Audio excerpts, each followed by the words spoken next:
Alright, welcome back to my channel, and I wanted to talk briefly about Denis Villeneuve's adaptation of Dune Messiah. I guess this thing is greenlit. I don't know when it's going to happen, but the talk is that he's actually going to do this. And I'm here to tell you why Denis Villeneuve's adaptation of Dune Messiah is going to suck as an adaptation of the novel. And it all stems back from the problems with his adaptation of Dune. Now, I've complained about this in a very long, ranty type video, and today I'm going to try to keep it short. But major problems that we had: number one, the mentats, they're not explained. We never really got a full explanation of them. Okay, we've already discussed this. You know, the handling of Thufir Hawat, Piter. You know, Baron Harkonnen's personal mentat was never even in Denis Villeneuve's adaptation, his film. I mean, we never saw Piter at all. The Spacing Guild, like the Space Guild is so important, and like they're not even there at the end of the movie. They're not there. Like, why is the spice important? I've asked so many people that haven't read the book, that watched that movie and thought the movie was awesome, to say, what is the spice? Like, why is it important? And they just look at me like, I don't know. But the biggest problem I want to get into, and we're just going to skip over the problem with the alteration to the Lady Jessica's character. One of the big problems is that Paul and Jessica, okay, they taught the Fremen how to use the weirding way, right? Their Panu Bindu, you know, kung fu fighting training. They taught that to the Fremen. Didn't happen in the movie. So you wonder, like, what is the usefulness of Paul to these people? But let's just get into the biggest problem, the biggest change. There's going to be two of them, okay? Number one, Chani. We have to talk about Zendaya. That character in the movie is totally different from the book. Now, I don't know if Denis Villeneuve is an agnostic or an atheist. He's French, so I mean, I don't want to like judge him, but you know, I think that the French, because of the history of the French Revolution and everything, and their whole abandonment of religion and embracing, you know, Enlightenment ideals and stuff. I mean, I think that might be part of his persona. He seems to be very anti-religion. It just comes out in his films.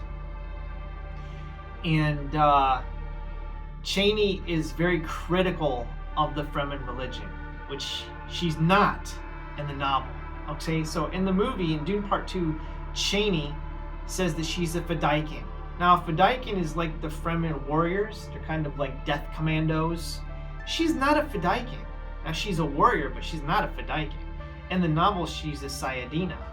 And a Sayadina is a priestess to the tribe, who assists the tribe's Reverend Mother performing, you know, like religious rites. Kind of like how a deacon functions in like a Catholic or Orthodox church. They assist the priest in performing the religious rites and ceremonies. So that's not in Denis Villeneuve's movie.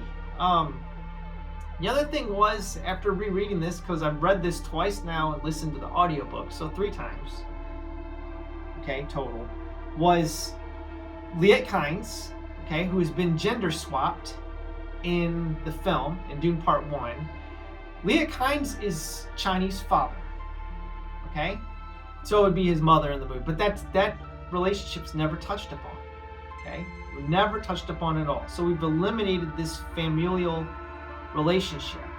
And I suppose that Liet Kynes is kind of like a Lawrence of Arabia type character, you know, like a T.H. Lawrence, because he's kind of like the leader of the Fremen, like kind of the Fremen chieftain, okay? He's just referred to as Liet. Patriarchal society, the Fremen culture, so gender swapping that kind of makes no sense. I mean, you're totally changing the culture here.